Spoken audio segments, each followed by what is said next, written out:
ہمارے چینل کو سبسکرائب کریں اور بیل آئیکن دبائیں۔ السلام علیکم ورحمۃ اللہ تعالی وبرکاتہ۔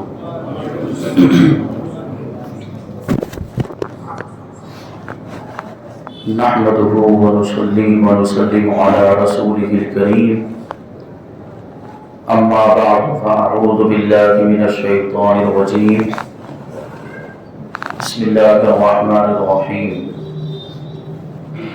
خذ من اموالهم صدقة تطهرهم وتزكيهم بها وصل عليهم ان صلاتك سكن لهم والله سميع عليم۔ صدق اللہ العظیم۔ ایک مرتبہ بارگاہ رسول علیہ رسول میں درود و سلام کا ہدیہ پیش کریں اور پڑھیں اللہم صلی علی سیدنا و مولانا محمد معظم الجود والکرم وآلہ الکرام وابنہ الکریم وبارک وسلم صلاۃ و سلاما علیک یا رسول اللہ صلی اللہ تعالی علیہ وسلم۔ عزیزان ملت اسلامیہ، ہمارا یہ اس سال کے رمضان کا آخری پروگرام ہے، کیونکہ آج آخری اتوار میں 29واں روزہ ہے۔ ہو سکتا ہے آج چاند ہو جائے تو کل عید ہوگی، لیکن امید یہ ہے کہ آج چاند نہیں ہوگا، انشاءاللہ ایک اور روزے کی سعادت ہمیں نصیب ہوگی۔ تو رمضان المبارک ہم سے رخصت ہو رہا ہے۔ رمضان کی بہاریں، رونقیں یہ کچھ ساعتوں کے بعد ہمارے ساتھ نہیں ہوں گی، تو ہمیں اللہ تبارک و تعالیٰ کی بارگاہ میں دعا کرنی چاہیے کہ ہم نے رمضان میں جو کچھ بھی عبادتیں کی، روزے رکھے، نمازیں پڑھی، اللہ تعالیٰ ہماری ساری عبادتوں کو قبول فرمائے، اور اگر ہم سے کچھ کوتاہی ہو گئی ہو عبادتوں میں، روزوں میں، نمازوں میں، نیک کاموں میں، تو اللہ تعالیٰ ہماری کوتاہیوں کو معاف فرمائے۔ اور ایک دعا خاص طور پر یہ کرنی چاہیے کہ اللہ تبارک و تعالیٰ ہم سب کو رمضان کے بعد بھی عبادت کرنے کی توفیق عطا فرمائے، رمضان کے بعد بھی نمازیں پڑھنے کی توفیق عطا فرمائے، کیونکہ یہ پانچوں وقت کی جو نمازیں ہیں یہ صرف رمضان میں تو فرض نہیں ہے، یہ تو پورے سال فرض ہے۔ باقی کے 11 مہینے میں بھی پانچوں وقت کی نمازیں فرض ہیں، گناہوں سے بچنا لازم ہے، اور دوسرے بھی بہت سارے فرائض اور واجبات ہیں جن کو ہمیں ادا کرنا ہے۔ صرف رمضان المبارک کا مہینہ وہ نہیں ہے کہ جس میں نماز پڑھی جائے، یقیناً رمضان المبارک کا جو مہینہ یہ عبادتوں کا مہینہ، اس میں نیک کاموں کا ثواب بڑھا دیا جاتا ہے، لیکن اس کا مطلب یہ نہیں کہ صرف رمضان ہی میں عبادت کی جائے اور باقی کے 11 مہینوں میں عبادت نہ کی جائے۔ آدمی فرض چھوڑنے کی وجہ سے حرام کا مرتکب ہو جاتا ہے، بہت سخت گنہگار، جہنم کے عذاب کا مستحق ہو جاتا ہے۔ جو نمازیں ہم چھوڑتے ہیں اللہ کی پناہ اس سے ہمیں بچنا چاہیے، اور یہ جو رمضان المبارک کا مہینہ یہ ٹریننگ کا مہینہ ہوتا ہے، تربیت کا مہینہ، تاکہ ہماری ایک عادت بن جائے، پریکٹس ہو جائے، پھر بعد میں ہم پورے سال جس طرح ہم نے رمضان میں عبادت کی اسی طرح عبادت کریں، جس طرح ہم نے رمضان میں نمازیں پڑھی اسی طرح بعد میں بھی نمازیں پڑھیں۔ لیکن ہمارے آپ کے معاملات یہ ہوتے ہیں کہ عید کی نماز ہو گئی تو پھر عید کے دن ہی ظہر کی نمازوں میں مسجد خالی، یہ ہمارے آپ کے حالات۔ وہ جملہ کہا جاتا ہے نا کہ مسلمان کا بھی عجیب حال ہے کہ ایک چاند دیکھتا ہے نماز پڑھنا شروع کر دیتا ہے، اور دوسرا چاند دیکھتا ہے نماز پڑھنا چھوڑ دیتا ہے۔ ہوتا ہے نا، رمضان کا چاند دیکھتے ہیں نماز پڑھنا شروع کر دی، لیکن عید کا چاند دیکھے عید کی نماز پڑھ لی پھر نماز پڑھنا چھوڑ دیا، مسجدیں خالی، مسجدیں ویران ہو جاتی، مسجدیں بھی جو ہے کہ اللہ کی بارگاہ میں فریاد کرتی ہوں گی کہ یہ کیسے مسلمان ہیں۔ تو ہمیں رمضان کے بعد بھی عبادت کرنی ہے۔ ابھی ہم رمضان کے بعد کسی کو سوال پوچھیں نا، بھائی نماز پڑھنے کے لیے آئیے، تو وہ بہانے ان کے پاس ہوتے ہیں، وقت نہیں ملتا، ٹائم نہیں ملتا، کاروبار، تجارت کے معاملات۔ ایسا ہوتا ہے کہ نہیں ہوتا؟ رمضان کے بعد اگر کسی کو نماز کی دعوت دی جائے، نماز کے لیے بلایا جائے، تو طرح طرح کے بہانے کہ بھائی کسٹمر بہت ہوتے ہیں، یہ ہوتا ہے وہ ہوتا ہے۔ تو میرا ان سے یہی سوال ہے کہ رمضان میں آپ نماز پڑھتے کہ نہیں پڑھتے؟ رمضان میں تو 5 وقت کی نماز پڑھتے ہیں. جب رمضان میں 5 وقت کی نماز کا آپ ٹائم نکال سکتے ہیں تو باقی کے 11 مہینے میں کیسے نہیں نکال سکتے؟ جب رمضان میں وقت نکل سکتا ہے تو رمضان کے بعد بھی تو نکل سکتا ہے نا. نہیں نکل سکتا.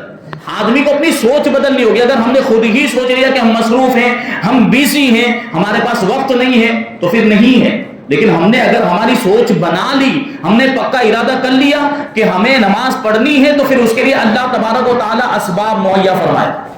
اور پھر ایسے کاروبار کا کیا مطلب, ایسی تجارت کا کیا مطلب جو خدا کی نافرمانی کر کے کیا جائے. اور ایسے کاروبار میں تجارت میں برکت بھی نہیں ہوتی. ہم جو یہ شکوے کرتے رہتے ہیں نا, شکایت, روزی میں برکت نہیں ہے, رزق میں برکت نہیں ہے, آتا ہے چلا جاتا ہے, آتا ہے چلا جاتا ہے, کچھ پتہ ہی نہیں چلتا, کچھ جمع نہیں ہو رہا, کچھ سیونگز نہیں ہو رہی ہے. کیوں؟ اللہ کی نافرمانی ایک طرف ہم کر رہے ہیں, ایک طرف فرائض چھوڑ رہے ہیں, نمازیں چھوڑ رہے ہیں, اور پھر ہم سوچ رہے ہیں کہ ہماری روزی میں برکت ہو, ہماری تجارت میں برکت. کیسے ہو پائے؟ اگر یہی ہم نمازوں کی پابندی کے ساتھ کاروبار کرتے, 5 وقت کی نمازیں بھی پڑھتے اور دوسری طرف کاروبار اور تجارت بھی کرتے, تو اللہ تبارک و تعالیٰ اسی کاروبار میں, تجارت میں برکت عطا فرمائے. اگرچہ وہ تھوڑا کاروبار ہوگا, اگرچہ وہ چھوٹے پیمانے پر ہوگا, لیکن اگر اچھی نیتوں کے ساتھ کیا جائے اور اللہ کی فرما برداری بھی ساتھ میں کی جائے, تو اللہ تبارک و تعالیٰ چھوٹے کاروبار میں بھی بہت زیادہ برکت عطا فرماتا. تو یہ چیز ہے.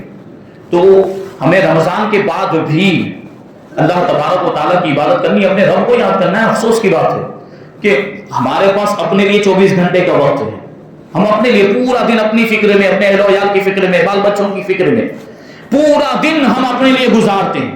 لیکن ہمارے پاس اپنے رب کے لیے صرف 2.5 گھنٹے کا وقت نہیں ہے. یہ 5 وقت کی نماز پڑھنے میں مشکل سے 2.5 گھنٹے کا ٹائم جاتا ہے, اور اتنا ٹائم بھی ہمارے پاس نہیں. جبکہ یہ ساری نعمتیں کس کی دی ہوئی ہے؟ بلکہ ہماری پوری زندگی اللہ تبارک و تعالیٰ کی عطا کرتا ہے. کتنی نعمتیں اگر ہم شمار کرنا چاہے تو شمار نہیں کر سکتے, اور اس رب کا ہم شکریہ ادا نہیں کر رہے ہیں.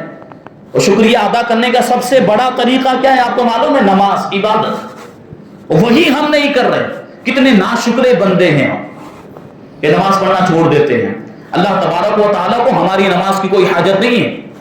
ہماری نماز اگر ہم نے صحیح ڈھنگ سے نہیں پڑھی, ہمارے منہ پر مار دی جائے گی. اللہ تبارک و تعالیٰ کو ہماری عبادتوں کی, ہمارے نیک کاموں کی حاجت نہیں. اس نے تو ایک مخلوق ایسی بنائی ہے اللہ تبارک و تعالیٰ نے جو ہمیشہ ہر وقت اس کی عبادت میں لگی رہتی. فرشتوں کی ایک جماعت ایسی جو ہمیشہ قیام کی حالت میں ہے, ایک جماعت ایسی جو ہمیشہ رکوع کی حالت میں, قیامت تک اسی حالت میں رہے گی. فرشتوں کی ایک جماعت جو ہمیشہ سجدے کی حالت میں رہے گی, اور فرشتوں کی ایک جماعت اللہ نے ایسی پیدا فرمائی جو ہمیشہ قعدے کی حالت میں رہے گی. اس کو ہماری عبادتوں کی حاجت نہیں ہے, بلکہ تو ہماری ذمہ داری بنتی ہے کہ ہم اپنی ذمہ داری کو ادا کریں. یہ فرض ہے, ہم پر لازم ہے.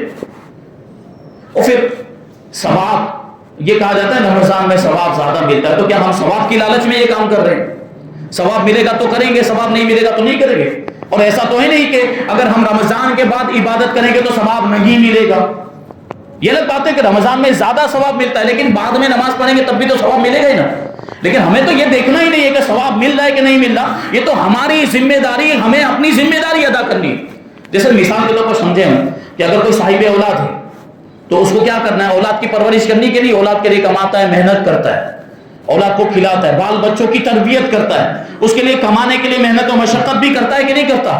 اب وہ یہ کہے کہ میں اپنی اولاد کے لیے, اپنے بچوں کے لیے, اپنی بیوی کے لیے بہت محنت کرتا ہوں تو مجھے مہینہ 10,000 روپے ملنا چاہیے. اس کو کیا کہا جائے گا؟ بے وقوف. بھائی وہ تو تیری ذمہ داری ہے, اس کی تجھے تھوڑی تنخواہ ملنے والی. تو یہ ویسے ہی ہماری ذمہ داری ہے 5 وقت کی نمازیں پڑھنا, فرائض کو ادا کرنا. اس کے لیے ہمیں ثواب کے اس میں نہیں, ثواب تو ملنے ہی والا ہے. اللہ کے رسول نے تو کیا ارشاد فرمایا نماز کے بارے میں؟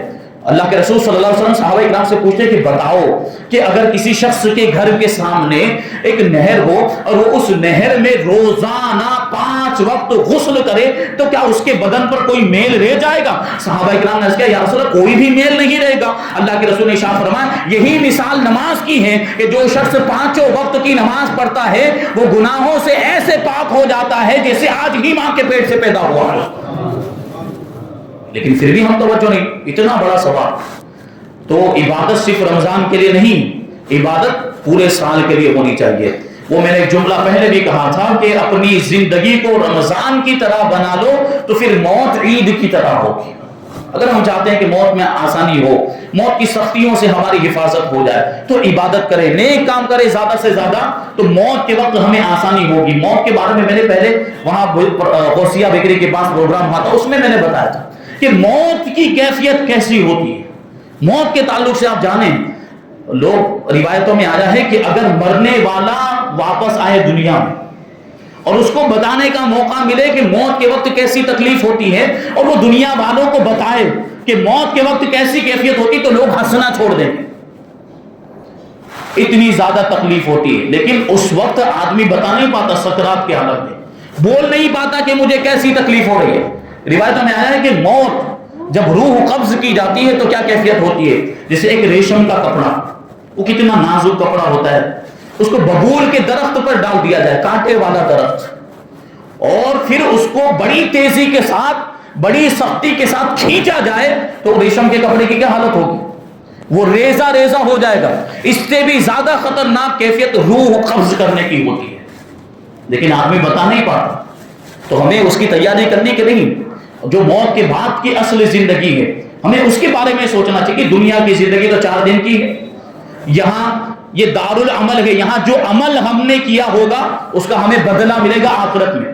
آخرت دار الجزا ہے، بدلے کا گھر ہے، یعنی یہاں اگر ہم نے اچھا کام کیا ہوگا تو اچھا بدلہ ملے گا، اگر ہم نے برا کام کیا ہوگا تو برا بدلہ ملے گا۔ تو اب ہمیں فیصلہ کرنا ہے کہ ہمیں بدلہ کیسا چاہیے، ہمیں اچھا بدلہ چاہیے یا برا بدلہ چاہیے، تو ہمیں پھر ویسے ہی عمل کرنے پڑیں گے۔ کہ جو دنیا والے ہمیں جو ڈھکوسلے دیتے ہیں نا کہ یہ اب 60 دن کی زندگی، 50 دن کی زندگی، یا جوانی 20-25 سال کی ہے، انجوائے کر لو، عیش کر لو، یہ سب دھوکے ہیں، یہ شیطان کے مکر و فریب ہیں، اس کے چکر میں نہیں آنا۔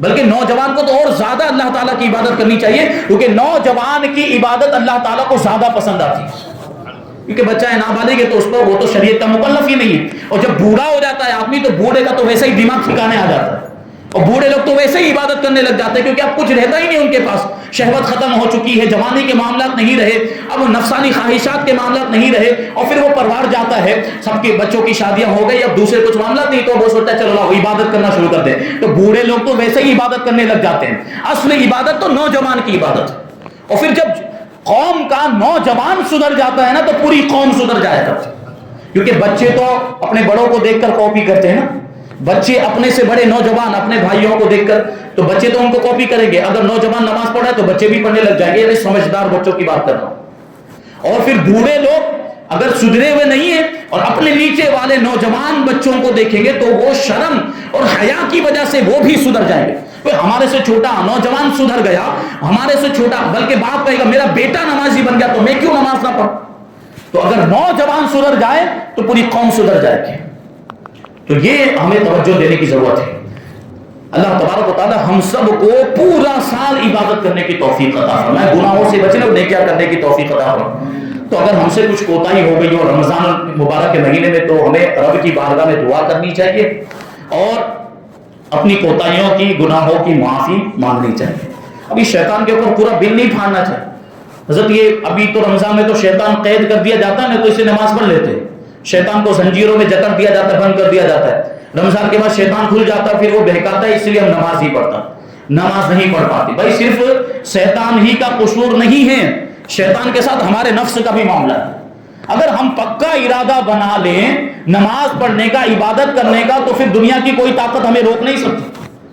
ہمیں کوشش تو کرنی، اگر ہم کوشش کریں، اگر ہم ارادہ کریں، نیت کر لیں، تو پھر اللہ تبارک و تعالیٰ ہمیں توفیق عطا فرمائے گا۔ اور جب اللہ تبارک و تعالیٰ ہمیں توفیق عطا فرمائے گا تو پھر شیطان ہمیں روک نہیں سکتا۔ شیطان کا تو کام یہ، شیطان نے تو رب کی بارگاہ میں قسم کھائی تھی، اس نے کیا کہا تھا؟ قال فبعزتک لاغوینہم اجمعین، اے پروردگار تیری عزت کی قسم، یہ سارے انسانوں کو میں گمراہ کر دوں گا، سارے انسانوں کو میں ضرور گمراہ کر دوں گا۔ لیکن آگے والا جملہ بھی تو دیکھیں، شیطان نے رب کی بارگاہ میں کیا کہا تھا؟ الا عبادک منہم المخلصین، لیکن تیرے بندوں میں سے کچھ بندے وہ ہوں گے جو چنے ہوئے بندے ہیں، ان پر میرا داؤ نہیں چلے گا، میں ان کو گمراہ نہیں کر سکوں گا، میں ان کو بہکا نہیں سکوں گا، میری پوری کوشش کے باوجود وہ میرے جال میں نہیں پھنسیں گے۔ یہ شیطان نے خود کہا تھا۔ تو ہمیں کوشش کرنی چاہیے نا کہ ہم ان بندوں میں شمار ہو جائیں جن پر شیطان کا داؤ نہیں چلتا، جن پر شیطان کا وار نہیں چلتا۔ صرف یہ کہتے رہنا کہ بھائی شیطان بہکاتا ہے اس وجہ سے نمازی. بھائی ہم اپنی بھی تو کوشش کریں. ہم نے کیا کیا؟ ہم نے تو پہلے سے ارادہ بنا لیا, رمضان ختم, نمازیں ختم, عبادتیں ختم, ہم نے خود پہلے سے ارادہ بنا لیا ہے. تو کہاں سے توفیق ملنے والی؟ ہمیں تو کیا کرنا چاہیے؟ ہمیں تو یہ سوچ رکھنی چاہیے ابھی سے, اسی وقت سے, کہ ہم رمضان کے بعد بھی عبادت کریں گے, ضرور کریں گے, تو پھر اللہ تعالیٰ توفیق عطا فرمائے. یہ ہمیں اپنے اعتبار سے بھی تو سوچنا ہے. تو یہ چیزیں ہیں. صدقات و خیرات یہ بھی تو رمضان المبارک کی بہت خاص عبادت. اللہ تبارک و تعالیٰ صدقات و خیرات کی برکت سے آفتوں بلاؤں کو بھی ٹال دیا کرتا ہے. جو زکوٰۃ ہے, زکوٰۃ تو ادا کرنی, زکوٰۃ تو ہماری ذمہ داری. اس کے علاوہ نفلی صدقات بھی زکوٰۃ 2.5% میں ہوتی ہے, لیکن اس کے بعد ہمارے پاس ساڑھے 97% پھر بھی محفوظ رہتا ہے. اگر اس میں سے ہم نے اور دوسرے 2.5% نکال دیے اور صدقات و خیرات کیا تو پھر بھی تو 95% ہمارے پاس محفوظ رہتے. کیا چلا جائے گا؟ کوئی کمی نہیں. تو زکوٰۃ کے علاوہ بھی صدقات و خیرات کریں, کیونکہ بہت سے ایسے کام ہوتے ہیں جہاں پر ہم زکوٰۃ نہیں دے سکتے, بہت سے ایسے کام ہوتے ہیں جہاں پہ ہم فطرہ نہیں دے سکتے, وہاں للہ کی ضرورت ہوتی ہے. جیسے مسجدوں کی تعمیر اگر ہو رہی ہے تو وہاں ہم زکوٰۃ نہیں دے سکتے, وہاں ہم صدقہ نہیں دیں, یعنی واجب صدقہ نہیں دے سکتے, تو وہاں ضرورت پڑتی للہ کی. تو ہم نے دوسرے 2.5% نکالے ہوں گے تو ایسے کاموں میں ہم خرچ کریں گے, تو یہ ثواب بھی ایک ذخیرہ ہو جائے گا ہمارے پاس. تو صدقہ کرنا یہ بڑا ثواب کا کام ہے, اور اس کی برکتیں دنیا میں بھی ظاہر ہوتی ہیں اور آخرت میں بھی ظاہر ہوتی ہیں. میں نے پہلے بھی کہا تھا کہ اگر ہم اللہ کی راہ میں خرچ کریں گے, اللہ کی راہ میں دیں گے, تو یہ ہمارا مال دیکھنے میں ایسا لگتا ہے کہ کم ہو رہا ہے, لیکن اللہ تبارک و تعالیٰ اس میں برکت عطا فرماتا ہے, مال اور بڑھتا ہے, اضافہ ہوتا ہے. صدقہ کے بڑے فائدے. اگر ہم نے صدقہ کیا, خیرات کی, تو سب سے پہلے تو ہمارے ایمان میں پختگی آتی ہے. پہلا فائدہ, ایمان میں مضبوطی آتی ہے, کیونکہ ہم اللہ اور اس کے رسول کے حکموں پر عمل کر رہے ہیں, اور اللہ اور رسول کے حکموں پر عمل کرنے سے ایمان میں پختگی آتی ہے, مضبوطی آتی ہے. دوسرا فائدہ یہ ہے کہ غریبوں کی مدد ہو جاتی ہے, حاجت مندوں کی, ضرورت مندوں کی ضرورتیں پوری ہو جاتی ہیں. تیسرا فائدہ یہ ہے کہ زکوٰۃ اور صدقہ دینے والا لوگوں کی نگاہ میں عزت والا ہو جاتا ہے. لوگ کہتے ہیں کہ یہ تو بڑا سخی داتا ہے, بڑی لوگوں کی مدد کرتا ہے. ہاں, یہ نیت نہیں ہونی چاہیے کہ لوگ مجھے بڑا کہیں گے, مجھے بڑا سخی داتا کہیں گے, مجھے بڑا جو ہے کہ میری تعریف کریں گے, یہ نیت نہیں ہونی چاہیے, ورنہ وہ جو کوئی صدقہ کیا وہ سب ضائع ہو جائے گا. یہ تو ریاکاری ہو گئی نا, دکھاوا ہو گیا. تو دکھاوے کے لیے کوئی کام نہیں ہونا چاہیے. ہم ویسے ہی کریں گے تو نام تو ہونے ہی والا ہے. خدا کے لیے کریں تو اللہ تبارک و تعالیٰ پھر اس کی جو ہے برکتیں ہمیں عطا فرماتے ہیں. تو یہ فائدہ. تیسرا فائدہ یہ ہے کہ زکوٰۃ اور صدقات اور خیرات ادا کرنے کی وجہ سے مال پاکیزہ ہو جاتا ہے, اور جب مال پاکیزہ ہو جاتا ہے تو وہ اندر جانے کے بعد جو اثر کرتا ہے وہ اثر بھی پاکیزہ ہوتا ہے. یعنی کیا ہوگا کہ اگر ہم نے حلال مال کھایا ہوگا, حلال اور پاکیزہ رزق ہم نے کھایا ہوگا, تو پھر عبادت کرنے کا بھی من ہوگا, پھر نماز پڑھنے کا من ہوگا, پھر نیکیاں کرنے کا دل کرے گا. لیکن اگر ہم نے حرام لقمہ اندر ڈال دیا, یا وہ زکوٰۃ کی رقم جو ہم پر لازم ہو رہی تھی وہ ادا نہیں کہ ہم کھا گئے, وہ ہمارا حق ہی نہیں تھا, تو پھر ویسے ہی نماز پڑھنے کا بھی من نہیں کرے گا, پھر عبادتیں کرنے کا بھی من نہیں کرے گا, دل نہیں کرے گا. تو کیا کرنا ہے, ہمیں حلال اور پاکیزہ رزق کھانا ہے, حلال اور پاکیزہ مال جو ہے کہ استعمال کرنا ہے, تو پھر اس کی برکتیں ظاہر ہوگی. پھر چوتھا فائدہ, پانچواں فائدہ یہ ہوگا کہ اس کی وجہ سے اللہ تبارک و تعالیٰ 1 روپیے کے بدلے میں 700 گنا ثواب عطا فرماتا ہے. 1 روپیہ اگر ہم نے صدقہ کیا تو 700 روپیہ صدقہ کرنے کے برابر ہمیں ثواب ملتا ہے. پھر ایک فائدہ یہ ہے کہ لوگوں کے تانے سے ہم بچ جائیں گے. اگر ہم نے صدقہ دے دیا, ہم نے خیرات کی, غریبوں کی مدد کی, زکوٰۃ ادا کر دی, تو اب لوگ کہیں گے کہ ہاں یہ تو اپنے مال کے حقوق ادا کرتا ہے. لیکن اگر ہم نے صدقات و خیرات اور مال کے حقوق ادا نہیں کیے تو لوگ تانا دیں گے, یہ تو کتنا بڑا کنجوس ہے, یہ تو کتنا بڑا بخیل ہے, اللہ نے اس کو دولت عطا فرمائی لیکن اس کے باوجود لوگوں کی مدد نہیں کرتا, یہ صدقہ نہیں دیتا, یہ خیرات نہیں کرتا, یہ زکوٰۃ ادا نہیں کرتا. لیکن لوگوں کے تانے, اگر ہم نے صدقات و خیرات ادا کی ہوگی تو ہم ان تانوں سے محفوظ ہو جائیں. اور سب سے بڑا فائدہ اس کا یہ ہے زکوٰۃ اور صدقات و خیرات ادا کرنے کا, کہ اس کی برکت سے اللہ تبارک و تعالی ہمیں دنیا میں بھی ثواب عطا فرماتا ہے اور آخرت میں بھی ہمیں اس کا ثواب ہے. صدقے کی کتنی برکتیں ہیں. حضرت عیسیٰ علیہ السلام کے زمانے میں ایک دھوبی تھا. وہ دھوبی کیا کرتا تھا, وہ کپڑے لوگوں کے بدل دیا کرتا تھا، چینج کر دیا، تبدیل کر دیتا تھا. لوگ بڑے اس سے تنگ آ گئے اور آ کر حضرت عیسیٰ علیہ السلام کی بارگاہ میں انہوں نے شکایت کی کہ ایک دھوبی ایسا ہے جو لوگوں کے کپڑوں کو بدل دیتا ہے، چینج کر دیتا ہے. آپ اس کے خلاف دعا فرمائیں اللہ تعالیٰ اس کو ہلاک کر دے اور اس کے شر سے ہمیں نجات مل جائے. حضرت عیسیٰ علیہ السلام نے فوراً اللہ کی بارگاہ میں ہاتھ اٹھائے اور دعا کی اللہم اہلکہ، اے پروردگار اسے ہلاک کر دے. اب نبی کی دعا کبھی رد نہیں ہوتی. نبی نے دعا کی تھی، حضرت عیسیٰ علیہ السلام نے دعا کی تھی. وہ لوگ مطمئن ہو کر وہاں سے واپس ہوئے کہ اب وہ جو دھوبی ہے وہ ہلاک ہو جائے گا، برباد ہو جائے گا اور ہم اس سے نجات پا جائیں گے. سب اپنے اپنے گھر چلے گئے. ادھر دوسری طرف جو دھوبی تھا، وہ دھوبی کپڑے لے کر، جو بھی دھونے کے کپڑے تھے وہ لے کر گھاٹ پر جانے لگا. پہلے پرانے زمانے میں تو کیا وہ گھاٹ پہ جاتے، ندی کے کنارے، دریا کے کنارے وہاں پر جاتے تھے کپڑے دھونے کے لیے. تو اس نے کپڑے لیے اور ساتھ میں وہ جانے لگا. کھانا بھی لیا اس نے، کھانے کے لیے 3 روٹیاں اس نے لی تھی اپنے ساتھ. راستے میں کیا ہوا کہ ایک فقیر اسے مل گیا، مانگنے والا سائل، اور اس نے کچھ کھانے کے لیے اس کے پاس مانگا. تو دھوبی نے کیا کیا، ایک روٹی 3 روٹیوں میں سے نکال کر ایک روٹی اس کو دے دی. فقیر خوش ہو گیا، اس نے دعا کی. فقیروں کے معاملہ کیا ہوتے، ہم ان کی مدد کر دو تو دعائیں دینے لگتے. تو ایک فائدہ صدقات و خیرات کرنے کا یہ بھی ہے کہ غریبوں کی دعائیں مل جاتی ہیں اور غریبوں کی دعائیں جلدی قبول ہوتی ہیں. غریبوں کی دعائیں جلدی قبول ہوتی ہیں. اب اس نے کیا کیا، ایک روٹی دی تو وہ جو فقیر تھا وہ اس کو دعائیں دینے لگا اور کہتا ہے کہ اللہ تبارک و تعالیٰ تجھے آسمانی بلاؤں سے محفوظ رکھے. تو اب یہ بھی خوش ہو گیا، اس کو وہ دعا بڑی پسند آئی. دھوبی اس کو وہ دعا اچھی لگی تو اس نے دوسری روٹی نکال کر فقیر کو دے دی.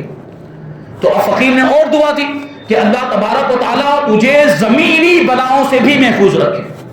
آسمانی بلاؤں کی بھی دعا ہو گئی، زمینی بلاؤں کی بھی دعا ہو گئی. تو اب وہ دھوبی اور زیادہ خوش ہوا، تیسری روٹی نکال کر اس کو دے دی. فقیر نے اور زیادہ دعا دی کہ اللہ تعالیٰ تجھے اور توفیق عطا فرمائے. اب کیا ہوا، یہ جو دھوبی تھا وہ اپنے راستے پر چلا گیا اور وہ فقیر اپنے راستے پر چلا گیا. یہ جا کر وہاں اپنے کپڑے دھونے میں مشغول ہو گیا. اب ادھر لوگ سوچ رہے تھے کہ ابھی خبر آئے گی کہ وہ دھوبی ہلاک ہو گیا، کیونکہ حضرت عیسیٰ علیہ السلام نے تو اس کے لیے دعا کی تھی. لیکن ادھر دوسری جانب دیکھیں، حضرت عیسیٰ علیہ السلام کی دعا اللہ کی بارگاہ میں قبول تو ہو چکی تھی، نبی کی دعا رد نہیں ہوتی. اور اسی دعا کی تکمیل کے سلسلے میں ایک بہت بڑا اژدہا اس دھوبی کے کپڑے میں گھس گیا تھا اور وہ بس تیاری میں تھا کہ اس کو ڈنک مارے اور اس کو ہلاک کر دے. لیکن معاملہ اس کا بالکل برعکس ہو گیا. وہ دھوبی تو اپنے کپڑے دھونے کے بعد صحیح سلامت گھر واپس آ گیا، اس کو کچھ بھی نہیں ہوا. جب لوگوں نے اس کو دیکھا کہ یہ تو بھائی دھوبی تو صحیح سلامت واپس آ گیا اور اس کو تو کوئی بھی تکلیف نہیں پہنچی، یہ تو برباد بھی نہیں ہوا اور اس کے شر سے ہمیں نجات نہیں ملے، کیا معاملہ. تو وہ سب پھر سے حضرت عیسیٰ علیہ السلام کی بارگاہ میں آنے کے بعد کہنے لگے کہ حضرت آپ نے تو اس کے خلاف دعا کی تھی، ہلاکت کی دعا کی تھی، لیکن یہ تو صحیح سلامت ہے، یہ تو کپڑے دھونے بھی گیا، واپس صحیح سلامت اپنے گھر بھی آ گیا اور اس کو کچھ بھی نہیں ہوا. حضرت عیسیٰ علیہ السلام نے اس دھوبی کو بلوایا. بلانے کے بعد اس کو پوچھتے ہیں کہ بتا آج تو نے کون سا نیک کام کیا، بتا تو نے آج کون سا نیک کام کیا ہے. کیونکہ حضرت عیسیٰ علیہ السلام جانتے تھے کہ میں نے دعا کی ہے، دعا رد نہیں ہونے والی. کوئی ایسا عمل کیا ہوگا جس کی وجہ سے یہ محفوظ ہے. تو وہ جو بندہ تھا دھوبی وہ جواب دیتا ہے ایسا تو کوئی بہت بڑا نیک کام نہیں کیا، بس اتنا کیا ہے کہ ایک فقیر ملا تھا، ایک سائل ملا تھا، میں نے 3 روٹیاں اس کو صدقے میں دی ہیں. اب حضرت عیسیٰ علیہ السلام وہ سانپ کی طرف متوجہ ہوئے، جو بہت بڑا سانپ اور اژدہا، وہ سانپ کی طرف متوجہ اور سانپ سے پوچھنے لگے، اژدہے سے پوچھنے لگے کہ تجھے تو ایک کام کے لیے مقرر کیا گیا تھا، تجھے ڈنک مارنے کے لیے مقرر کیا گیا، اسے ہلاک کرنے کے لیے مقرر کیا، تو نے اسے ڈنک کیوں نہیں مارا. اب وہ دیکھیں یہ نبی کی بارگاہ ہوتی ہے، سانپ عام طور پر بولتا نہیں ہے، لیکن جب نبی پوچھے تو بے زبان جانوروں کو بھی جواب دینا پڑتا ہے. جب نبی پوچھے تو اللہ تبارک و تعالیٰ بے زبان جانوروں کو بھی قوت گویائی عطا فرما دیتا ہے. اب وہ سانپ بولنے لگا، وہ سانپ جواب دیتا ہے کہ آپ کی دعا یقیناً اللہ کی بارگاہ میں قبول ہو گئی تھی، مجھے حکم مل گیا تھا کہ اس دعا کی تکمیل کے سلسلے میں مجھے اسے ڈسنا ہے، مجھے اسے ڈنک مارنا ہے اور اسے ہلاک کر دینا ہے. اور اسی معاملے کے لیے اور اسی چیز کو مکمل کرنے کے لیے میں اس کے کپڑے میں داخل بھی ہو گیا تھا کہ موقع ملے تو میں اسے ڈنک مار لوں اور اسے ختم کر دوں. لیکن میں جیسے ہی ڈنک مارنے کی تیاری کرنے لگا اور جیسے ہی اس نے اپنے کپڑے میں ہاتھ ڈالا، میں ڈنک مارنے ہی والا تھا کہ اس نے 3 روٹیاں اس فقیر کو صدقے میں دے دی. بس یہ صدقہ کرنا تھا کہ فرشتوں نے میرے منہ پر لگام لگا دی. اب کوشش کرنے کے باوجود بھی میں اس کو ڈنک نہ مار سکا. یہ صدقے کی برکت ہے، اس نے صدقہ کیا. آپ سوچے ایک طرف نبی کی دعا ہے، دوسری طرف صدقہ ہے. ایسا نہیں کہا جا سکتا کہ نبی کی دعا رد ہو گئی، نہیں، اس میں بھی حکمتیں ہیں اللہ تبارک و تعالیٰ کی. بس یہ دنیا والوں کو بتانا مقصد تھا کہ دیکھو صدقہ کرنے میں کتنے فائدے ہوتے ہیں، دنیا میں بھی اس کے فائدے ہوتے ہیں اور آخرت میں بھی ہوتے ہیں. جب اس نے سانپ کی یہ گفتگو سنی، دھوبی جو لوگوں کے کپڑے چینج کر دیا کرتا تھا، یہ غلط کام کیا کرتا تھا، اس نے اپنے اس گناہ سے ہمیشہ کے لیے توبہ کر لی اور ہمیشہ کے لیے وہ نیکوکار بن گیا. یہ صدقے کی برکت. حضرت منصور ابن عمار رضی اللہ تعالیٰ بہت بڑے بزرگ، بہت بڑے عالم دین گزرے ہیں.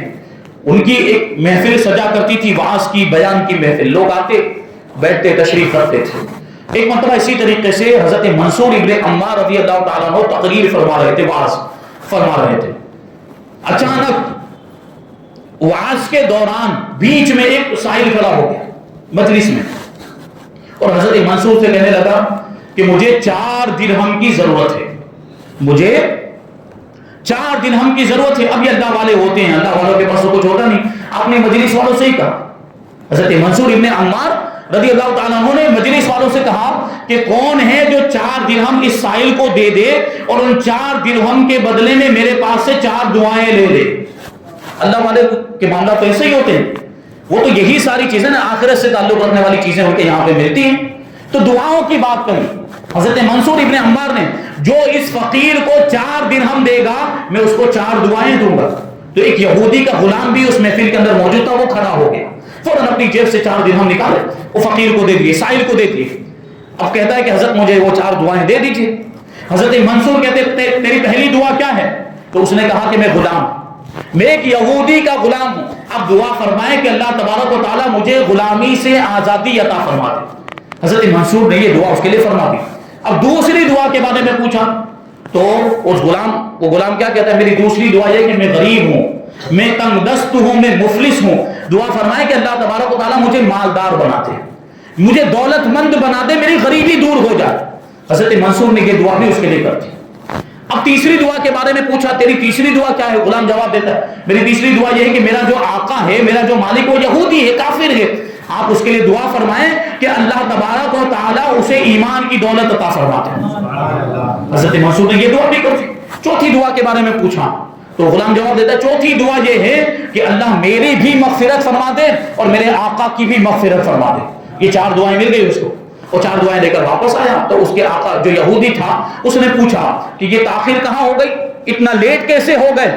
تو غلام نے جواب دیا کہ حضرت منصور کی محفل میں چلا گیا تھا، ان کی مجلس میں گیا تھا اور وہاں پر 4 درہم کے بدلے میں 4 دعائیں لے کر آیا ہوں.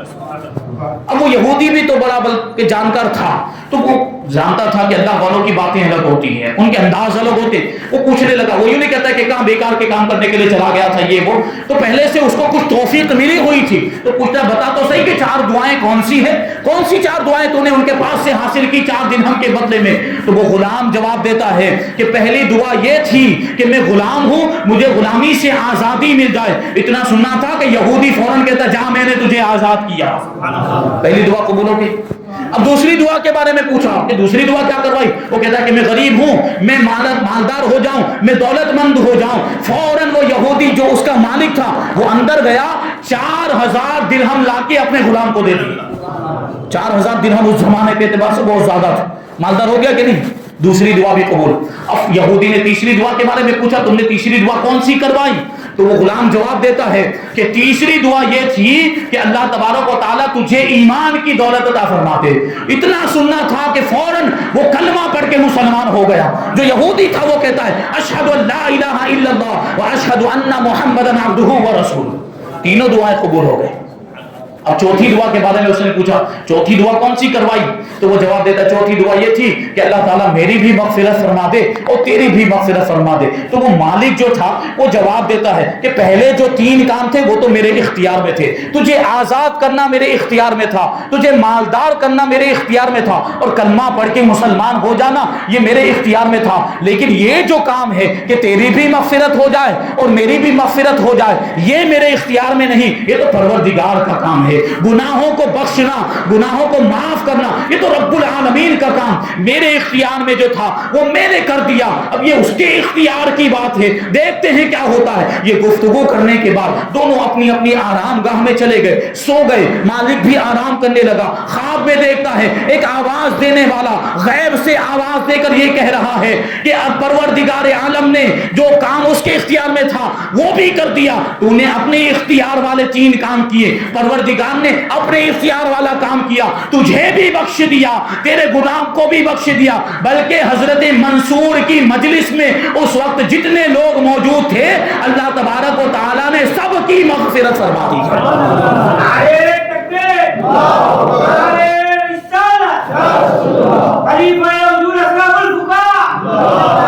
تو یہ صدقے کی برکت ہے کہ 4 درہم اس نے صدقہ کیا. کتنا بڑا فائدہ ملا. 4 درہم صدقہ کیا, صرف 4 درہم.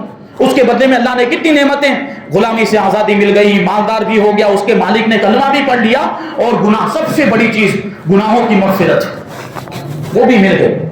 ایسا یہ واقعہ تذکرۃ الاولیاء کے اندر ہے. واقعات کی روشنی میں یہ صدقے کے فوائد کو ملاحظہ کریں. صدقہ کرو, خیرات کرو تو کیسے فائدے ملتے ہیں. حضرت عبداللہ ابن مبارک رضی اللہ تعالیٰ, بہت بڑے محدث, بہت بڑے عالم دین, پورے عالم اسلام کے اندر ان کا چرچا تھا. وہ حج کرنے کے لیے تشریف لے گئے. حج کے ارکان سے فارغ ہونے کے بعد حضرت عبداللہ ابن مبارک کہتے ہیں کہ میں آرام کرنے کے لیے تھوڑی دیر لیٹا, میری آنکھ لگ گئی تو میں نے خواب میں دیکھا کہ 2 فرشتے آسمان سے اترے. وہ دونوں فرشتے آپس میں گفتگو کر رہے ہیں. ایک فرشتے نے کہا کہ اس سال کتنے لوگ حج کرنے کے لیے آئے, تو دوسرے فرشتے نے کہا کہ 6 لاکھ حاجی حج کرنے کے لیے آئے تھے اس سال. تو پہلا فرشتہ پوچھتا ہے کہ کتنے لوگوں کا حج قبول ہوا, تو دوسرا فرشتہ جواب دیتا ہے ایک کا بھی قبول نہیں ہوا. اللہ اکبر. حضرت عبداللہ ابن مبارک کہتے ہیں میں تعجب کرنے لگا, میں بے چین اور بے قرار ہو گیا کہ لوگ اتنی مشقتیں برداشت کر کے, اتنی تکلیفیں, سفر کی صعوبتیں برداشت کر, دور دراز علاقوں سے سفر کر کے لوگ حج کرنے کے لیے آتے ہیں. کوئی سمندر کا سفر کرتا ہے, کوئی جنگل کا سفر کرتا ہے, کتنی تکلیفیں ہوتی ہیں اور اتنا زیادہ مال بھی خرچ کرنا پڑتا ہے. اس کے باوجود 6 لاکھ لوگوں میں سے ایک کا بھی حج قبول نہیں ہوا. بڑے تعجب کی بات. اتنے میں وہ دوسرے فرشتے نے جواب دیا, ہاں ایک بات ہے کہ ملک شام کے شہر دمشق کا رہنے والا ایک شخص جو پارا دوزی کرتا ہے, پارا دوزی کا کام کرتا ہے, مطلب وہ پیون لگانے کا, جس کو ہم لوگ کیا کہتے ہیں, رفو کرنے کا کام. کپڑا رفو کرتے ہیں, کپڑا پھٹ گیا ہو تو اس کو سلتے ہیں, یا کپڑے کو جوڑ کر کوئی کپڑا بنا دیا جاتا ہے, تو وہ کام کرتا ہے. ایک شخص ہے دمشق کا رہنے والا جو پارا دوزی کا کام کرتا ہے, اس کا نام علی بن موافق ہے. اس نے حج نہیں کیا, وہ حج کرنے کے لیے آیا بھی نہیں, لیکن اللہ تبارک و تعالیٰ نے حج نہ کرنے کے باوجود اس کے حج کو قبول فرما لیا, اور اس کے صدقے میں یہ 6 لاکھ حاجیوں کے حج کو بھی قبول کر لیا.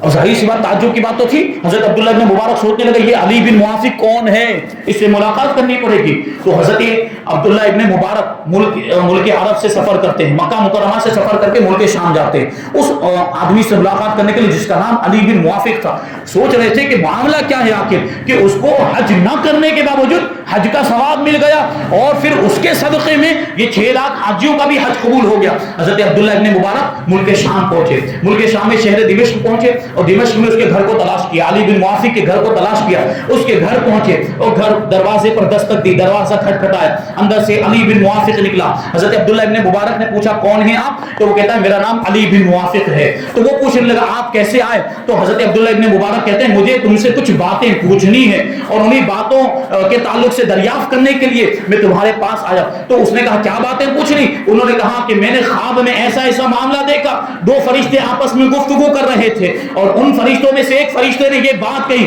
کہ اس سال کسی کا بھی حج قبول نہیں ہوا, لیکن علی بن موافق نے حج نہیں کیا, لیکن اس کا حج قبول ہو گیا, اور اس کے صدقے میں 6 لاکھ حاجیوں کا بھی حج قبول ہو گیا. اسی کے بارے میں پوچھنے کے لیے آیا. تو علی بن موافق پوچھنے لگا آپ کون ہیں, آپ کا نام کیا ہے. تو حضرت عبداللہ ابن مبارک کہنے لگے کہ میں عبداللہ ابن مبارک ہوں. اتنا سننا تھا کہ وہ بے ہوش ہو گیا, وہ بے ہوش ہو کر گر پڑا, کیونکہ حضرت عبداللہ ابن مبارک یہ بڑے محدث تھے, بہت بڑے عالم دین تھے, پورے عالم اسلام میں ان کا چرچا تھا, وہ جانتا تھا. حضرت عبداللہ ابن مبارک کا نام اس نے سنا ہوا تھا. اس نے سوچا اتنے بڑے عالم دین اور اتنے بڑے محدث مجھ سے ملاقات کرنے کے لیے آئے, یہی سوچ کر اس کے ہوش اڑ گئے. اب جب اس کو ہوش آئے, تھوڑی دیر کے بعد اس کو افاقہ ہوا, تو حضرت عبداللہ ابن مبارک پوچھنے لگے اپنی حالت کے بارے میں بتاؤ. یہ سب کیا ہوا، کیسے ہوا؟ تو وہ کہنے لگا میرا معاملہ یہ تھا کہ 30 سال تک میں نے کوشش کی کہ مجھے حج کا موقع ملتا ہے، حج کی سعادت مل جائے، میری آرزو تھی، تمنا تھی حج کرنے کی، لیکن کوئی صورت ہی نہیں بن رہی تھی۔ تو میں نے کیا کیا، میں نے یہ پارا دوزی کا کام کرنا شروع کر دیا، کپڑے رفو کرنے کا کام میں نے شروع کر دیا، اور یہ محنت کرتے کرتے میں نے 3000 درہم جمع کیے تھے، اور پکا ارادہ بنا لیا تھا کہ اس سال تو میں ضرور حج کر کے ہی رہوں گا۔ میں نے پکا ارادہ بنا لیا تھا کہ میں حج کروں گا، 3000 درہم جمع ہو گئے تھے۔ لیکن پھر کیا ہوا، ایک دن میں اپنے گھر آیا تو میری بیوی جو حاملہ تھی وہ مجھ سے کہنے لگی کہ دیکھو پڑوس میں گوشت بنا ہوا ہے اور گوشت کی خوشبو آ رہی ہے، مجھے گوشت کھانے کی خواہش ہے، آپ جائیں تھوڑا سا گوشت مانگ کر لے کر آئیں تاکہ میں اسے کھا سکوں۔ تو علی بن موافق کہتے ہیں کہ میں گیا اپنے پڑوسی کے پاس اور میں نے کہا کہ تمہارے یہاں گوشت بنا ہے، تھوڑا سا گوشت مجھے دے دو، میری بیوی کو گوشت کھانے کی خواہش ہے تو وہ گوشت میں اس کو کھلا سکوں۔ تو پڑوسی کیا جواب دیتا ہے، بڑا جو ہے کہ غور کرنے والی بات ہے، پڑوسی کیا جواب دیتا ہے کہ یہ گوشت میرے لیے تو حلال ہے لیکن تیرے لیے حرام ہے۔ تعجب کی بات، علی بن موافق بھی تعجب کرنے، بھائی تو بھی مسلمان میں بھی مسلمان، اگر یہ گوشت حلال ہوگا تو ہم دونوں کے لیے حلال ہوگا، اگر حرام ہوگا تو ہم دونوں کے لیے حرام ہوگا، یہ کیا بات ہوئی کہ تیرے لیے حلال ہے اور میرے لیے حرام ہے، وجہ کیا ہے؟ تو وہ اس کا پڑوسی جو علی بن موافق کا پڑوسی تھا وہ جواب دیتا ہے کہ معاملہ یہ ہے کہ میرے بچے 7 دن کے بھوکے ہیں، 7 دن کا فاقہ ہو گیا، 7 دن سے کچھ نہیں کھایا اور بھوک کی وجہ سے تڑپ رہے تھے، میں اپنے بچوں کے لیے کھانا ڈھونڈنے کے لیے نکلا، کھانا تلاش کرنے کے لیے نکلا، جنگل میں پہنچا، وہاں مجھے ایک مرا ہوا گدھا نظر آیا، اسی کا ایک گوشت کا ٹکڑا یہ کاٹ کر میں لے کر آیا ہوں اور اسی کو پکایا، ہماری تو مجبوری تھی اسی لیے یہ گوشت کھانا ہمارے لیے حلال ہے لیکن تمہارے لیے حلال نہیں ہے، تمہارے لیے حرام ہے۔ یہاں پر رک کر ایک بات عرض کرنا چاہوں گا، آج ہم حلال و حرام کی کوئی تمیز نہیں کرتے، اللہ کی پناہ کہیں بھی گوشت کھا لیا، اب کسی کے یہاں بھی چلے گئے، بد مذہبوں کی دکانوں پر چلے جاتے، وہابیوں کی دکانوں پر اور وہاں بھی گوشت کھاتے ہوئے نظر آئے، چکن کھا رہے ہیں، مرغی کھا رہے ہیں۔ بھائی اللہ کے نام پر یہ سوچیں، اللہ کے واسطے یہ سوچیں کہ ہم جو گوشت کھا رہے ہیں وہ حلال ہے بھی کہ نہیں۔ حرام لقمہ پیٹ میں جاتا ہے، عبادتوں کی لذتیں ختم ہو جاتی، لیکن ہم اس پر تو غور ہی نہیں کرتے۔ گوشت کے لیے ضروری ہے کہ اسے سنی صحیح العقیدہ نے اللہ کا نام لے کر ذبح کیا ہو، تبھی وہ حلال ہوتا ہے۔ اگر کوئی ایسا بد مذہب ہے جس کی بد مذہبی، جس کی بد عقیدگی حد کفر تک پہنچ چکی ہے، اس کا ذبح کیا ہوا جانور حلال نہیں ہوتا، وہ کھانا جائز نہیں ہے۔ اگر کوئی کافر جانور ذبح کرے، اگر کوئی غیر مسلم ہندو اگر جانور ذبح کرے، کیا ہم اس کو کھانے کے لیے تیار ہوتے ہیں؟ نہیں ہوتے۔ تو بد مذہبوں کا ذبیحہ کیسے کھا لیتے ہیں؟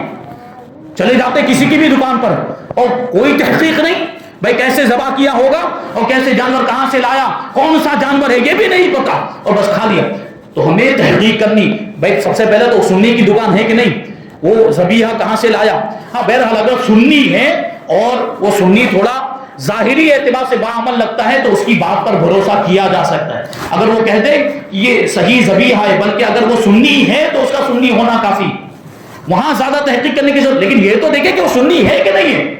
پتا چل رہا ہے ہمیں کہ یہ بد مذہب کی دکان، وہابی کی دکان ہے، پھر بھی چلے جاؤ، وہ وہاں لاجھ پور میں نانا واڑی میں چلے جاتے ہیں، وہ کتنا بڑا بدبخت ہے، اس کے ذریعے سے کتنے بڑے بڑے مدرسے چل رہے ہیں، وہ ڈابیل میں اسپانسر کرتا ہے وہ، اور وہاں جو لاجھ پور میں وہ کپلے تھا میں جو آگے مدرسہ ہے وہاں اسپانسر کرتا ہے، وہ اتنا بڑا خبیث ہے، اور اس کے بعد نانا واڑی میں کھانے چلے جاتے ہیں۔ سوچیں یا تھوڑا کہ ہم کیا کر رہے ہیں، ہمارے پیسے کہاں جا رہے ہیں۔ چلو پیسے کہاں جا رہے ہیں وہ تو الگ مسئلہ، جو گوشت ہم کھا رہے ہیں وہ حلال ہے بھی کہ نہیں، تو اس پر توجہ دینے کی ضرورت ہے اپنے مسلمان بھائیوں کو، خاص طور پر سنی بھائیوں۔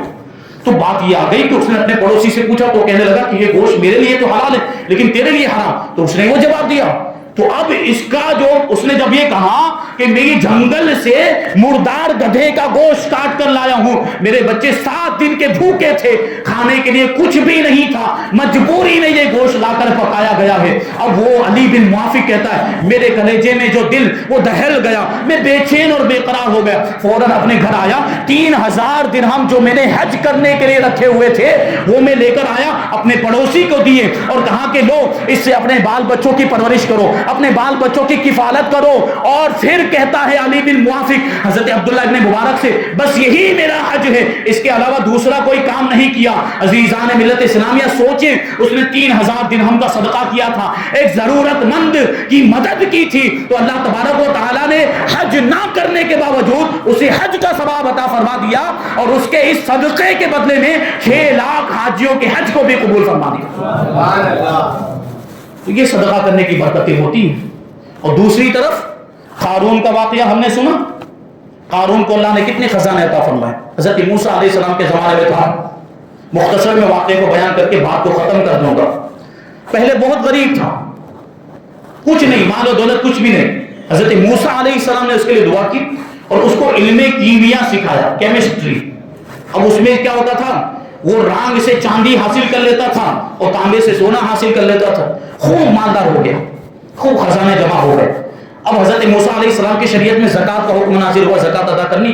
تو حضرت موسیٰ علیہ السلام نے قارون کو کہا تمہارے پاس جو بھی مال ہے اس کی زکوٰۃ ادا کرنی ہے تم کو. تو پہلے تو اس نے حامی بھری, کیونکہ حضرت موسیٰ علیہ السلام اس کے محسن تھے.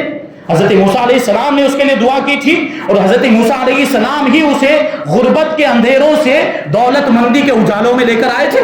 تو اس نے پہلے تو کہا کہ ہاں ٹھیک ہے زکوٰۃ ادا کروں گا, لیکن جب گھر گیا اپنا سارا مال جمع کیا, پورا خزانہ جمع کیا اور زکوٰۃ کی رقم الگ کی, تو دیکھا یہ تو بہت بڑا ڈھیر جمع ہو گیا. یہ اتنی ساری رقم میں دے دوں گا, یہ اتنا زیادہ میں اپنا خزانہ. آج بھی ایسا معاملہ ہوتا ہے کہ نہیں ہوتا؟ اگر کوئی کروڑ پتی ہے وہ زکوٰۃ ادا کرے گا تو لاکھوں میں اس کی زکوٰۃ نکلے گی. اگر لاکھوں کو دیکھے تو کتنا زیادہ لگتا ہے. تو اس نے بھی دیکھا اگرچہ وہ اس کے خزانے کے مقابلے میں معمولی سا وہ مال تھا, لیکن وہ سوچنے لگا کہ یہ ہر سال اتنا مال میں دیتا رہوں گا تو میرا تو کباڑہ ہو جائے گا, میرا تو دیوالیہ نکل جائے گا, میرا تو مال ختم ہو جائے گا. یہ کیفیت تھی اس کی. اور آج بھی ہمارے آپ کے بھائی کچھ لوگ ایسے ہوتے ہیں, اللہ ماشاء اللہ, ان کے یہی معاملہ, جب زکوٰۃ ادا کرنے کے لیے کہا جائے تو ان کے دل میں یہی خیال آتا ہے کہ ہماری محنت کی کمائی, ہم نے خون پسینہ بہا کے اس کو کمایا, یہ کیوں دے دیں ہم دوسروں کو, یہ تو اس میں تو ہمارا حق ہے. ایسے بات ہوتی ہے نا, ایسے جذبات دل میں پیدا ہوتے ہیں. اور قارون کی بھی یہی کیفیت ہے. قارون والے معاملات ہیں. جب اللہ کے لیے, اللہ کی راہ میں صدقہ کرنے کے لیے کہا جائے تو دل تنگ نہیں ہونا چاہیے. اللہ کی راہ میں خیرات کرنے میں یہ اس طرح کے خیالات وسوسے دل میں نہیں آنے چاہیے. قارون نے یہی سوچا کہ اگر یہ ہر سال میں اتنا مال ادا کرتا رہوں گا میرا خزانہ ختم ہو جائے گا.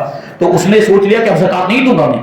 اور صرف وہ اکیلا اگر حضرت موسیٰ علیہ السلام کے خلاف کھڑا ہوتا تو جیت نہیں پاتا. اس لیے اس نے کیا کیا, پورے سرمایہ دار بنی اسرائیل کے جتنے بھی سرمایہ دار دولت مند مالدار لوگ تھے سب کو جمع دیا, سب کو جمع کر دیا, سب کو اپنی طرف کر دیا, سب کو اپنا ہم نوا بنا لیا. سب سے کہنے لگا دیکھو موسیٰ علیہ السلام تم پر حکم چلاتے, وہ جو کہتے ہیں تم کو وہ کرنا پڑتا ہے. وہ تمہارے سفید و سیاہ کے مالک ہو چکے ہیں, اور اب وہ تمہارے کمائی کے مال کو بھی معاذ اللہ ہڑپ کرنا چاہتے ہیں, یعنی زکوٰۃ کے نام پر تمہاری محنت کی کمائی وصول کرنا چاہتے ہیں. ہم اپنی محنت کی کمائی کیوں دے دیں؟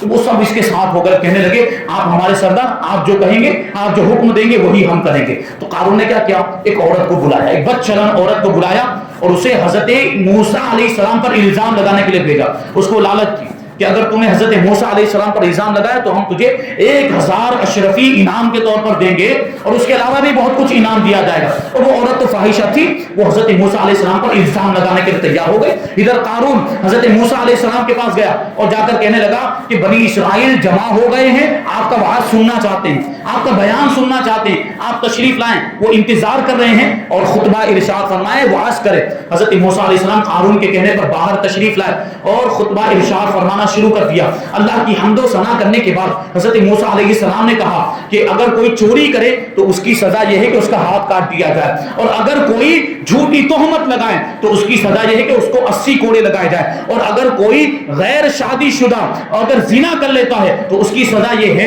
کہ اس کو 100 کوڑے لگائے جائیں. لیکن اگر کوئی شادی شدہ ہونے کے باوجود اگر زنا کرتا ہے تو اس کی سزا یہ ہے کہ اس کو سنگسار کر دیا جائے, یعنی اتنے پتھر مارے جائیں کہ وہ اسی میں مر جائے. اب قارون کھڑا ہو گیا اور قارون بیچ میں حضرت موسیٰ علیہ السلام کی تقریر کو کاٹ کر, آپ کی گفتگو کو, آپ کی بات کو کاٹتے ہوئے کہنے لگا کہ کیا یہ حکم سب کے لیے ہے, یہ حکم سب کے لیے برابر ہے کہ اگر شادی شدہ زنا کرے تو اسے سنگسار کیا جائے گا, یہ سب کے لیے برابر یہ حکم ہے. اگر آپ بھی اگر یہ کریں گے تو کیا آپ کے لیے بھی یہ حکم حکم ہوگا. یہ بڑی گستاخی والا جملہ تھا, لیکن حضرت موسیٰ علیہ السلام نے بڑے تحمل کے ساتھ جواب دیا کہ ہاں یہ حکم سب کے لیے برابر, میں بھی اس میں شامل ہوں. اب کیا ہوا, اس عورت کو سامنے پیش کر دیا. اب وہ عورت آئی اور حضرت موسیٰ علیہ السلام پر اس نے زنا کی تہمت لگائی. لوگوں نے کہا یہ عورت کہتی ہے کہ آپ نے اس کے ساتھ زنا کیا ہے, اب آپ کے ساتھ بھی یہی معاملہ ہونا چاہیے, یعنی آپ بھی اس سزا کے مستحق ہیں, آپ کو بھی سنگسار کرنا چاہیے. حضرت موسیٰ علیہ السلام کہتے رکو, پہلے فیصلہ ہونے دو, ابھی فیصلہ نہیں ہوا. حضرت موسیٰ علیہ السلام نے اس عورت کو بلایا اور اس عورت کو بلانے کے بعد کہا میں تجھے اس خدا کی قسم دیتا ہوں جس نے بنی اسرائیل کے لیے سمندر میں راستہ بنا دیا تھا اور فرعون سے نجات عطا فرمائی, تجھے میں اس خدا کا واسطہ دیتا ہوں جس نے مجھ پر توریت نازل فرمائی, سچ سچ بتانا کیا میں نے تیرے ساتھ زنا کیا ہے. اب نبوت کے رعب کی وجہ سے وہ عورت تھی وہ ڈر گئی, وہ مرعوب ہو گئی اور سارا واقعہ ساری سچائی اگل دی اور کہنے لگی کہ یہ قارون اور اس کے ساتھیوں نے مجھے لالچ دی تھی, آپ پر زنا کی تہمت لگانے کے لیے انہوں نے مجھے بھیجا تھا. سچ بات یہ ہے کہ آپ نے کوئی زنا نہیں کیا ہے اور یہ لوگ جھوٹ بول رہے ہیں اور ان لوگوں نے جھوٹا دعویٰ کیا ہے. اب بات ثابت ہو گئی تھی. حضرت موسیٰ علیہ السلام بڑے غمزدہ ہوئے, بڑے رنجیدہ ہوئے کہ وہ قارون جس کی میں نے مدد کی تھی, وہ قارون جس کے لیے میں نے دعائیں کی تھی, جس کو علم کیمیا سکھایا تھا, اور اس کے آج یہ معاملہ کہ میرے خلاف کھڑا ہو گیا, لوگوں کو میرے خلاف بھڑکا دیا اور ایک بڑی جماعت تیار کر لی, زکوٰۃ ادا کرنے کے لیے تیار نہیں. حضرت موسیٰ علیہ السلام نے اللہ تعالیٰ کی بارگاہ میں ہاتھ اٹھائے اور ارشاد فرمایا, اے عرض کیا اللہ کی بارگاہ میں دعا کرتے ہیں, اے پروردگار قارون کو ہلاک فرما دے. یہ دعا کرنی تھی. حضرت جبرائیل آئے, آنے کے بعد عرض کرتے ہیں اللہ تبارک و تعالیٰ نے زمین کو آپ کے تابع فرمان بنا دیا ہے, یعنی آپ زمین کو جو حکم دیں گے وہ آپ کے حکم کی تعمیل کرتی ہوئی نظر آئے گی. اب حضرت موسیٰ علیہ السلام نے اس طرف جو یہ دعا کی, دوسری طرف بنی اسرائیل کو بلایا, اور سرمایہ داروں کو بلایا جو قارون کے ساتھ ہو گئے تھے, سب جمع ہو گئے. سب کو جمع کرنے کے بعد حضرت موسیٰ علیہ السلام نے کہا کہ جو قارون کا ساتھی ہے وہ اس کے ساتھ کھڑا رہے اور جو میرا ساتھی ہے وہ ادھر آ جائے, وہ میری طرف آ جائے. اب کیا ہوا, دھیرے دھیرے, کیونکہ سب کو پتا چل گیا تھا کہ اب قارون پر اللہ کا غضب نازل ہونے والا ہے. قارون کے خلاف حضرت موسیٰ علیہ السلام نے دعا کی. ان کا بھی تو عقیدہ تھا کہ نبی کی دعا رد نہیں ہوتی, اس لیے دھیرے دھیرے کر کے لوگ حضرت موسیٰ علیہ السلام کی طرف آنے لگے. وہ سرمایہ دار, وہ مالدار لوگ جو قارون کی باتوں میں آ گئے تھے, وہ بھی قارون کا ساتھ چھوڑ کر حضرت موسیٰ علیہ السلام کی طرف ہو گئے, اور سب اس کو چھوڑ کر ادھر. صرف دو لوگ ایسے تھے جو قارون کے خاص آدمی تھے, وہ اس کے ساتھ رہ گئے. اب قارون اور اس کے ساتھ دو لوگ, یہ تین لوگ تھے. حضرت موسیٰ علیہ السلام نے زمین کو حکم دیا, اے زمین ان تینوں کو اپنی گرفت میں لے لے. زمین نے ان کو دھسا دیا, وہ جو ہے پہلے گھٹنے تک دھس گئے. حضرت موسیٰ علیہ السلام نے دوبارہ زمین کو حکم دیا, زمین نے اور ان کو کھینچا, وہ کمر تک اندر دھس گئے. تیسری مرتبہ حکم دیا تو وہ گردن تک اندر دھس گئے. اب انہیں ہوش آیا, اب معافیاں مانگنے لگے, منت و سماجت کرنے لگے, ہمیں معاف کر دیجئے, ہم سے بہت بڑی غلطی ہو گئی, اب ہم زکوٰۃ ادا کریں گے. حضرت موسیٰ علیہ السلام نے ان کی ایک نہیں سنی, کیونکہ اب یہ وہ وقت نہیں تھا, پہلے معافی مانگنی چاہیے تھی, پہلے زکوٰۃ ادا کرنی چاہیے تھی. حضرت موسیٰ علیہ السلام نے زمین کو حکم دیا, اے زمین تو اپنی کوشش کرتی ہی رہے. اب کیا ہوا, زمین نے ان کو پورا کا پورا دھسا دیا, اور روایتوں میں آیا ہے کہ قیامت تک قارون اور اس کے ساتھی زمین میں اسی طرح دھستے ہی رہیں گے. یہ عذاب نازل ہوا تھا. اللہ اکبر. پھر اب کیا ہوا, کچھ ناعاقبت اندیش لوگ معاذ اللہ حضرت موسیٰ علیہ السلام پر اعتراض کرنے لگے کہ حضرت موسیٰ علیہ السلام ان کے خزانوں پر قبضہ کرنا چاہتے تھے, ان کے مال و دولت کو حاصل کرنا چاہتے تھے, اس لیے ان کو ہلاک کر دیا, ان کو تباہ و برباد کر دیا. تو اب حضرت موسیٰ علیہ السلام نے ان کے اس اعتراض کو ختم کرنے کے لیے اور زمین کو حکم دیا, تو زمین قارون کے خزانوں کو بھی نگل گئی, یعنی قارون بھی زمین میں دھس گیا اور اس کے خزانے بھی زمین میں چلے گئے. تو زکوٰۃ نہ ادا کرنے والوں کا یہ انجام ہوتا ہے. تو ہمیں جو واجبی صدقات و خیرات, زکوٰۃ اور صدقات واجبہ, صدقہ فطر وغیرہ اگر ہم مالک نصاب ہیں تو وہ بھی ادا کرنا ہے, اور اس کے علاوہ ویسے بھی اگر ہم صدقہ و خیرات کرتے رہیں گے تو اللہ تبارک و تعالیٰ اس کے فائدے ہمیں دنیا میں بھی عطا فرمائے گا اور آخرت میں بھی عطا فرمائے گا.